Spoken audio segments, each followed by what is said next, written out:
dogs make the best companions for humans, this podcast aims to help make humans better companions for their dogs. Welcome to the Baru Podcast, a modern lifestyle podcast for dogs and their people. I'm your host, Charlotte Bain. I've been caring for other people's dogs for more than 15 years. And while I've learned a lot in my career, I definitely don't know it all. So I've collected an ever-evolving roster of amazing dog people, and I learn new things from them all the time.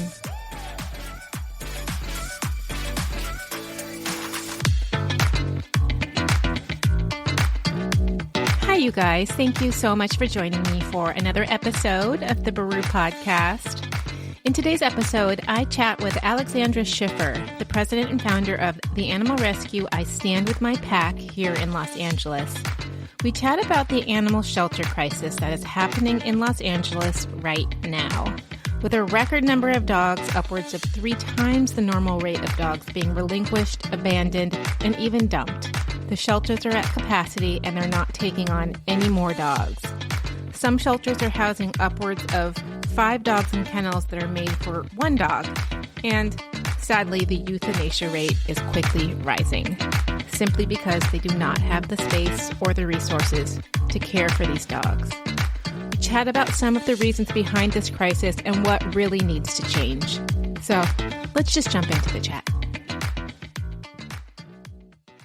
Well, first off, let's get started, and I really appreciate you jumping on and chatting with me. I know that there is raising awareness around shelter animals is always important, but at this moment in time, there is a serious crisis, I would call it, happening in the shelters around Los Angeles, and I've heard elsewhere in the United States.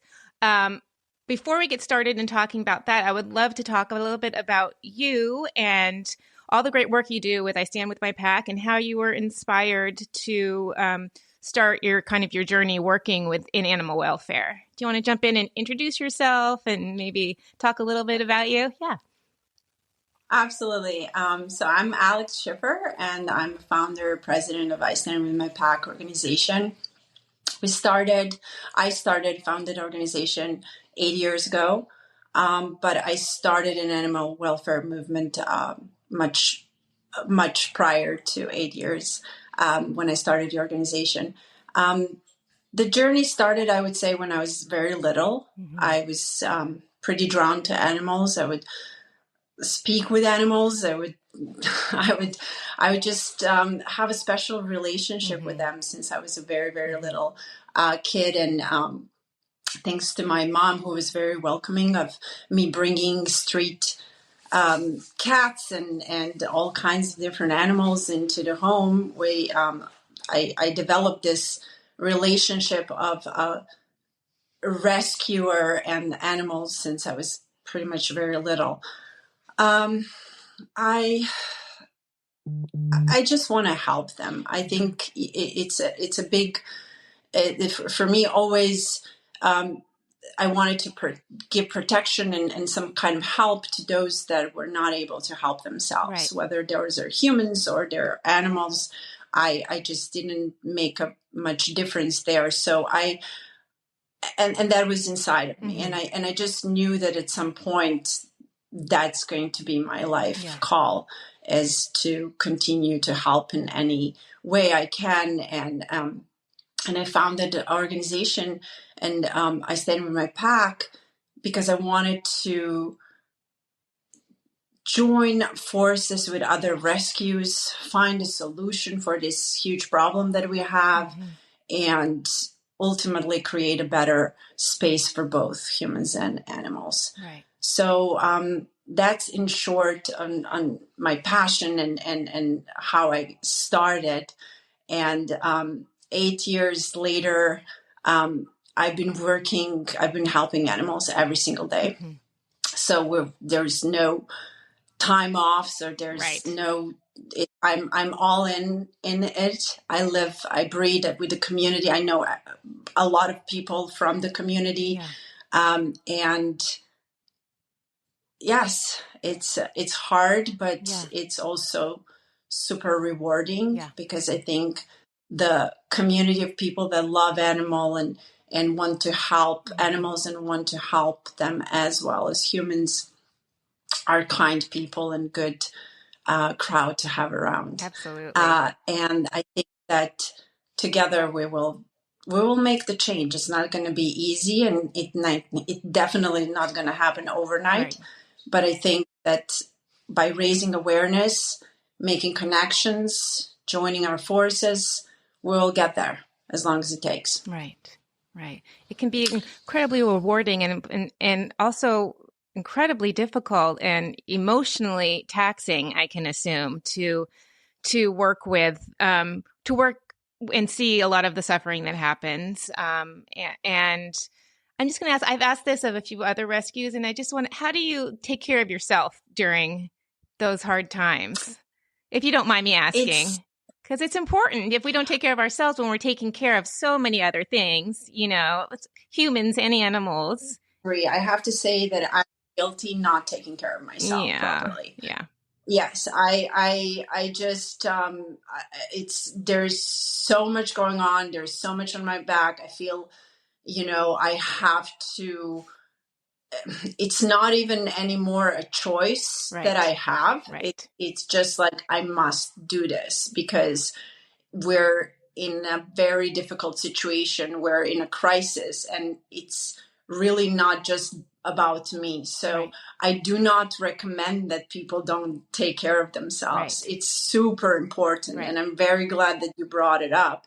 But I just have to say that I'm not doing a really good job with that. I don't have time. I often see that I really don't have time for myself.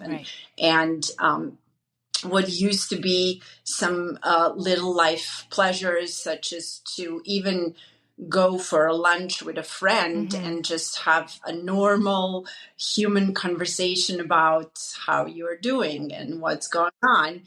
I don't have a space for that anymore. There's like no space for that in my life. It's all about, it's either work or taking care of my family. Of course I have a choice. It's just that I feel that like I'm needed more now, and I feel that I can put more. So that's where your priorities right now are on helping the animals and taking care of your children before anything else. Yeah. Well, I hope that you can find some support in your community of people who work with animals as well, because I'm sure they can really empathize with what's going on with you as well. Which brings us to the point of our whole talk, which is there is a crisis happening. And by creating awareness, hopefully we can help with this crisis and in turn help support you and all the other wonderful people that are doing the work that they're doing. So can we just bare bones, what is happening with the animal shelter crisis in Los Angeles? Well, you're absolutely right to name it crisis. It's a complete mess. We are seeing an influx of animals, numbers that we've never seen before. We always had a very high number of animals in California shelters, but right now there's no space. The animals are cramped. There's sometimes 2, 3. I've seen 5 dogs in the same cage. Then there are dogs inside of the receiving area, sitting in crates because there is no space. So yes, there is an increase of number also of dogs on the streets, as well as the shelters, and we're now in a need of people that are able to manage the crisis, because this is like now crisis management. How do we go through this and not sink deeper into the mess, and how do we fix this? Where do we go from here? Because there's so much need on every single level that we need people, and I'm not just talking about one person. We need a team of people that are basically understand the crisis and will know how to manage other people to go through that. And we have to all work together, because otherwise it's not going to look good. Like you need like an organization that will watch over all of the shelters and help manage the crisis. Or specifically, what do you mean by Well, the that? shelter, I feel the shelter needs more people first and More foremost. They're like struggling as well. volunteers? Yeah. Well, not just volunteers. I mean people that are working there. Got These it. are tripled numbers of dogs. It's not Right. possible for one person to overlook that number of dogs. We need more Right. people in certain positions. Those people need to be vetted properly, because not everybody, even if they have an experience in certain work, when in a crisis situation, you need a different teams. It's Right. not possible just like for us to understand even how to deal with this level of crisis, right? Right. So that's needed, and I think so management would be the one of the things that absolutely need to be addressed. And I'm not talking about just like city shelters. I'm talking about the county shelters and the city shelters and all the shelters around, because some of them have very different ways of operating than the others, but they're all experiencing the crisis. So Right. if that makes sense. Yeah. So that's one thing. We don't have a task force that is focused on animal abuse. Also, there's no capacity for shelters to even open the influx of the email, like the numbers of emails that they get, let's say, about animal abuse. And then these people are waiting for 2, 3, 4, 5 weeks, sometimes even never, for somebody to show up, because everybody's doing the best they can, but they just can't handle this volume of work. So that's one thing. Then spay and neuter enforcing. During pandemic and even now, a lot of shelters are just letting dogs go, adopting dogs without being spayed and neutered, because they don't have clinics, they don't have funds, they say, or they just, got away with it for such a long time that it doesn't even matter anymore what the reason is behind. So they just want to move those dogs out because they have to get new dogs, because so many more dogs are coming in. So they're just moving them as fast as they can, and it's costs them money, and it costs all sorts of things. They don't have the resources. Okay, got it.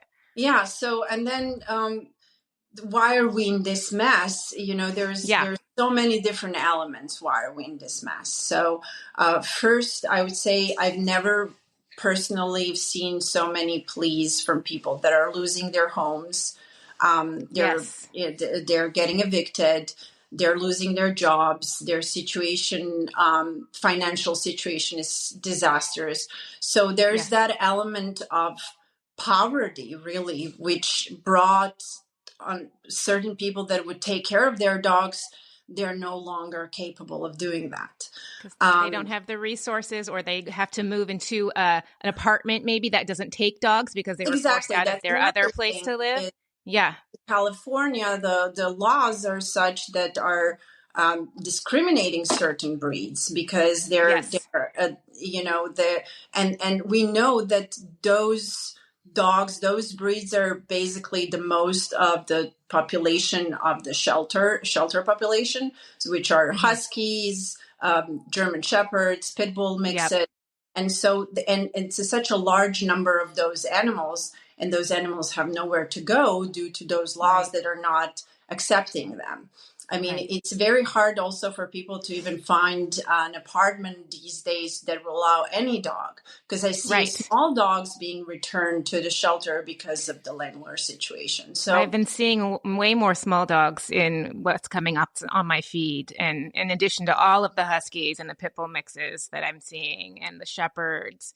There's small dogs, and there's puppies, and there's like so many dogs. Yes. So I think that needs to change also. We need to be more acceptive of if it's a good dog and there's no issues, why wouldn't they be allowed to live with their owners? I think it's an attack on people that are really loving those animals, because it's not that easy for some people that love their animals to give up their animal because they have nowhere to go. It's heartbreaking. Yeah. Exactly.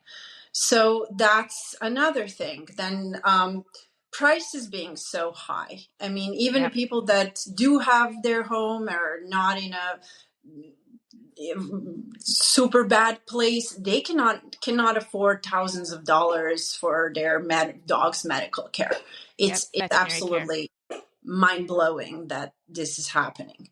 So spay and neuter, to enforce a spay and neuter, you have to give also people an option that is free or a low cost, or you have to go out and educate people. You have to bring them in. You have to have resources and team for all of that too, to be able to kind of go into communities and give them an option to spay and neuter their dog, because a lot of people don't want unwanted litters, but they just gave up because they don't have $4,000, $5,000, $6,000, $100 to spay and neuter their dog. Spay and neuter.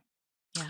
Then we're seeing an influx of medical dogs. Our dogs now, over 70% are high medical dogs. And when I say that is, I'm saying in numbers, $2,000 to $30,000, which is crazy amount of money, right? Yeah.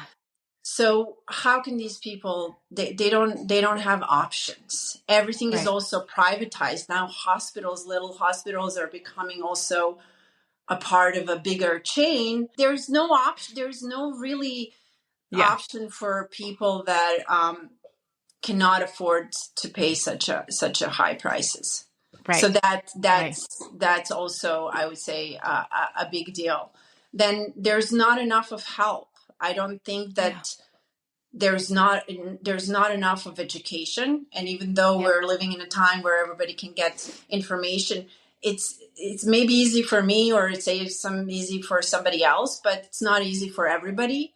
So I think that there has to be some engagement with the community, on educational level, offering free training to these dogs, because dogs, if they're healthy and all of that is taken care of, there is an aspect of a behavioral issue potentially that do come up. Most great dogs have some sort of behavioral issue. Great dogs. Yeah. It's we are seeing it behavioral issue because they are living in our world.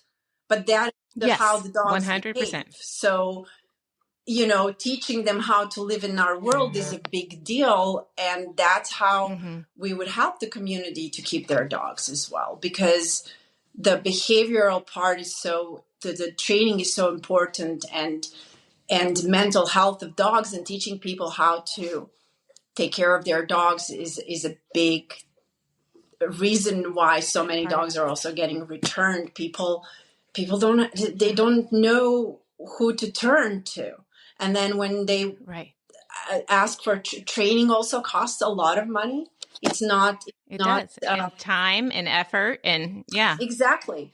And it takes work. It's not just the dog training, it's also you training. So will a person have time? I mean, there's so many different elements to why we're in such a crisis. And I would say the biggest reason is that we didn't pay attention this entire time.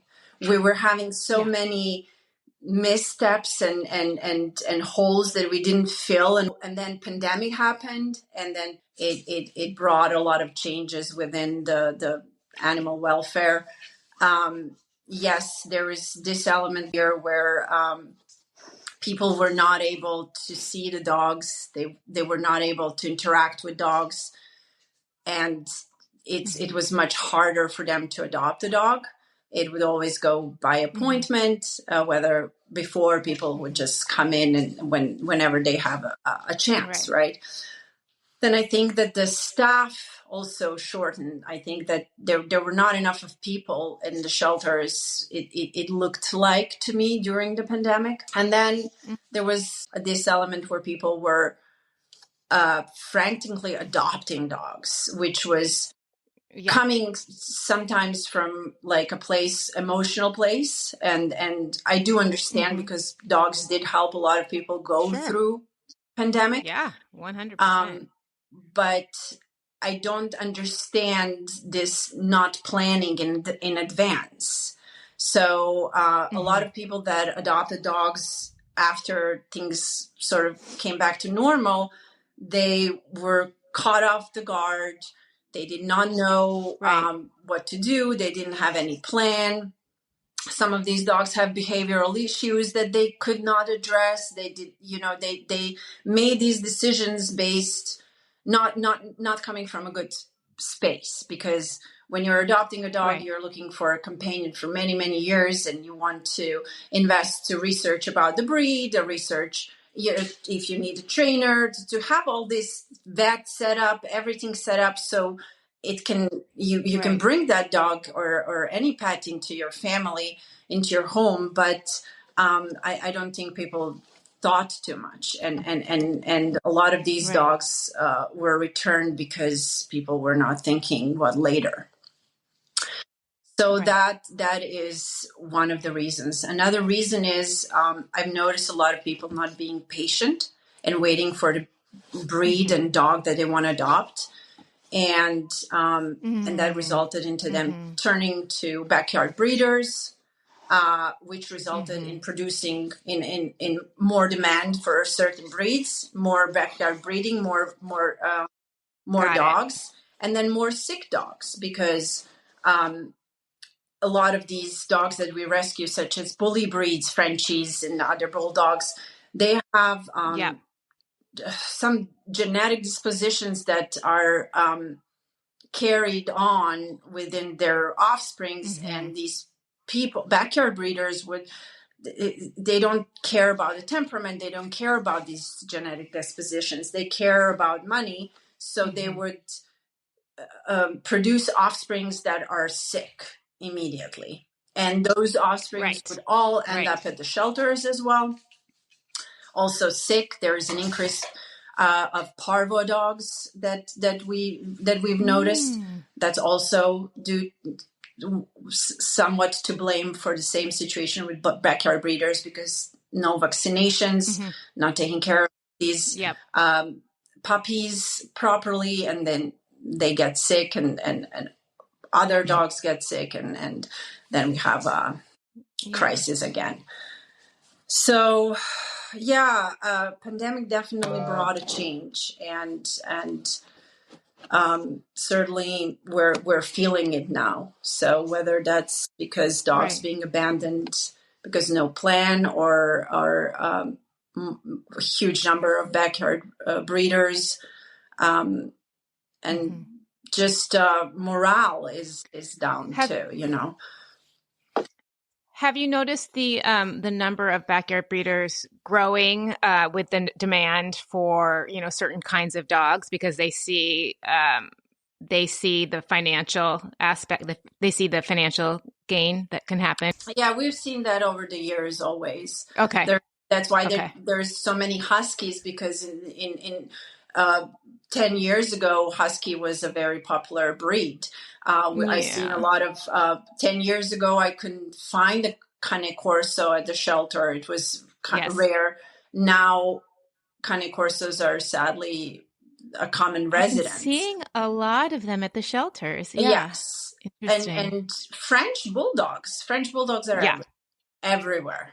It's bulldogs and French bulldogs. It's just like, I wish that they would stop breeding completely, because these dogs suffer so much. They have so many medical issues, and our bills those are thousands of dollars invested into these dogs.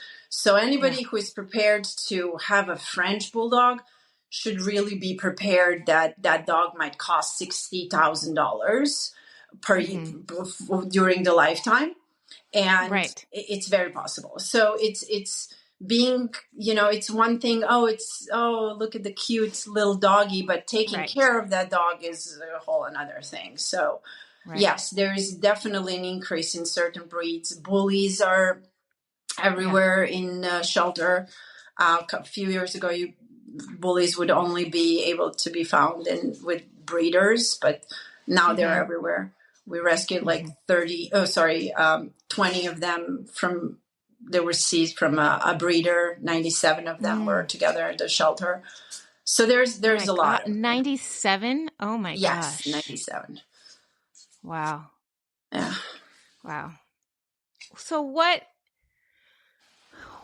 can we as pet parents and the average public who may have very little understanding of adoption and shelters, how can we support animal shelters right now? And how can we support, what are some choices that we can make that would be more mindful? A lot of people just don't know, it's just not on their radar, right? So how can we, how can we be better? I guess that's my question. Right. Well, that's where I would start really, like, how can we be better? Because the rescue is, one aspect of the life. And I think that people being just better, learning more, like constantly working on themselves and getting as many informations as they can and making smart decisions so not being led totally by emotions. And I'm not saying that you exclude emotions completely, because they're very important. But I think when it comes to finding a dog that would be a perfect match for somebody, I would really research about the breed. I would get to know some of those dogs, if possible. Perhaps go to shelter, see if there is a certain similar dog there that you can interact to. I would implore everybody to go to the shelter and see how it is. Because if you don't see, you don't really are not attached to the issue as much as you would as when you really see it. And I know a lot of people say, oh, I just can't see it. I mean, I feel that way too. I don't want to see it either. I make myself do it so I can make some change. So, everybody can do something. And whether that's also, we have like such a high increase of people on the streets these days. Some of these people have their pets. If you have extra foods, the dog foods, like something, share it with people. Don't just, don't dispose it there. We need, everybody needs everything at this moment. If you, you volunteer with find a reputable rescue that you like, and volunteer with them, see how it is. Dogs truly can change people's lives. And I wish that everybody can create that relationships with them and work on that. So even if it's for half an hour or hour a week, volunteering somewhere, it's a huge deal for that dog that potentially might not be even walked that week. If you show up as a volunteer at the shelter and you're able to take that dog out, it's a huge deal for the dog, and it makes a difference. So, and then I think this is everybody's problem now. We just need to be better towards each other. I think that, that ultimately is the key, being kinder towards one another, understanding the problem, understanding that people that are dealing with a problem are dealing with a lot. Don't just attack them. Try to find a way to work with them. I don't think that rescues should be against the shelters or shelters against anybody or private adopters. I think that there is a space for everybody and there is a role for everybody, and we can't function without one another. So let's just sit all together and find a mutual understanding of the problem, and then put our ideas on the table that we could use to fix the problem. So that is where I think the future is now everybody understanding that there is an issue, and just putting the things aside, differences aside, and just sitting together to figure out the problem and start with our own backyard. And then if we can expand the help elsewhere, do that as well. Otherwise, we're just going to have a really big problem, because what I'm seeing right now on the streets, there is like an increased numbers of dogs. A lot of these dogs are not spayed and neutered. We're going to have offsprings giving birth on the streets. There's going to be an unsafe situation for people to walk their dogs. It's going to be unsafe. And what are we going to do then with those dogs? We are going to consider them lost, and they're just going to get euthanized. So let's think in advance kind of stop this right now where it is. I have actually noticed an increase of dogs on the streets. And is that because people are just abandoning their dogs for various reasons, or they're not spaying and neutering their dogs, and the dogs are getting out and they're, whatever? What are the reasons behind that influx? Well, you've mentioned some, so that's very correct. So shelters are closed and they're full. So right now they're giving actually people have to wait. If for instance, somebody finds a dog on the street and brings to the shelter, you have to wait also to surrender your dog. There's like a wait list. So they might not take the dog. They're just they're full. They're closing the door. Oh my gosh. So a lot of these people contact us because they don't know what to do. I mean, you want to do a good thing. You found a dog on the street, but you don't know what to do. You can't bring the dog home, and there's nowhere for dog to go. And so they call us, but everybody's so full. So they are lucky if they even get an answer from somebody. And sometimes they just leave the dog back, or if they're have means, they bring the dog home, wait for when there is a space at the rescue or shelter. But and a lot of people just don't really care. They don't even want to pay a surrender fee. I have heard that. Because there is a certain surrender fee when surrendering the dog at the shelter. I know so many stories and dogs that we've rescued that somebody tried to surrender. They told them they need to pay a fee, and they would just let the dog out in front of the shelter, or in the park or somewhere. So, people just they can't care enough, I guess. Yeah. And it's a huge deal. And now what my fear is if all these dogs from the shelter, and I believe probably 80% come like not fixed, maybe even more. If all of them are not fixed, then all of these dogs on the streets are not fixed. Right. And I'm scared for what's going to happen like 6 months from now if we don't clean our act right now. So that's a very important point that I don't think we touched on at the beginning, that the shelters are literally so full that they're not taking any more dogs. So, and how we can help that is we can adopt, we can foster, right? Speak a little bit on what fostering is, because I think people don't really 100% know what it means to foster a dog, right? Mm-hmm. Well, fostering a dog means that you're taking the dog into your home, giving love, attention, whatever it's needed to the dog. And the rescue, like ours, would take care of all the needs for that dog financially. Then it's a little bit different. It doesn't work the same way with the shelter, because the shelter also, certain shelters have their foster programs, but I'm not sure if all of them are taking care of every single thing for the dog. Right. Medical and rescue.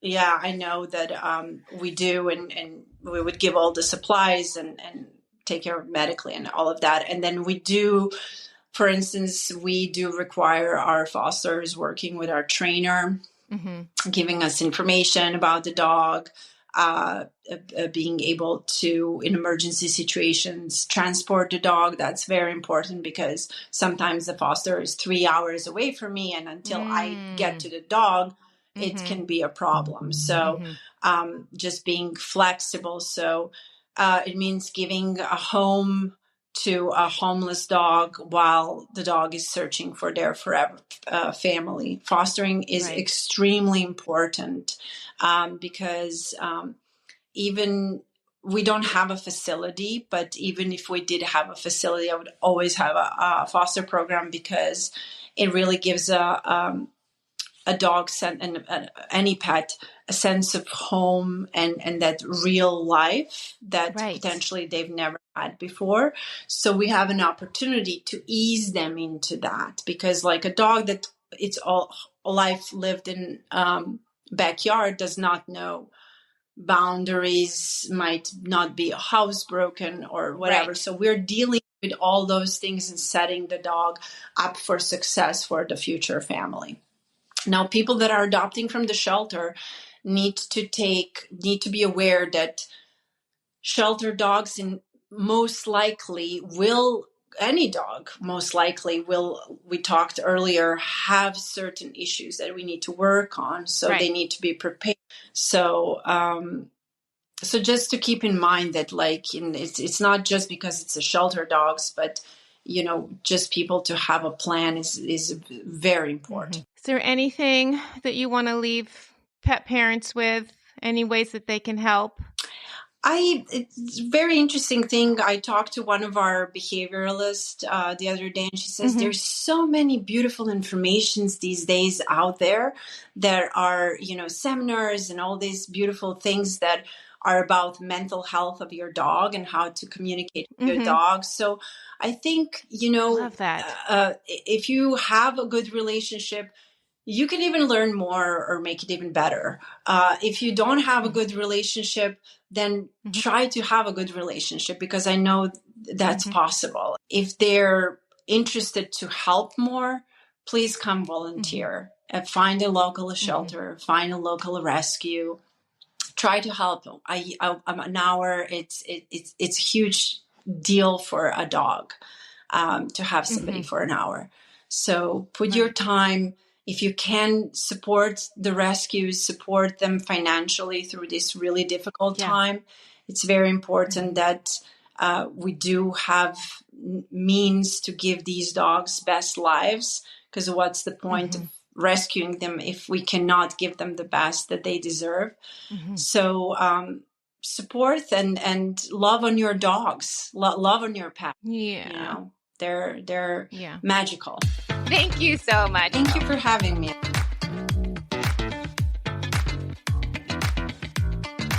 Thank you so much for joining me for another episode of the Baru Podcast. As always, I've put links in the show notes on ways you can help support LA animal shelters, as well as I Stand With My Pack. And if you're enjoying the episodes, please don't forget to rate and follow the Baru wherever you listen to podcasts. You can also follow us on Instagram @Baru Podcast.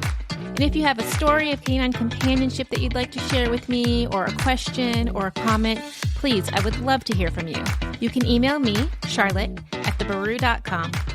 All right, you guys, let's chat next week.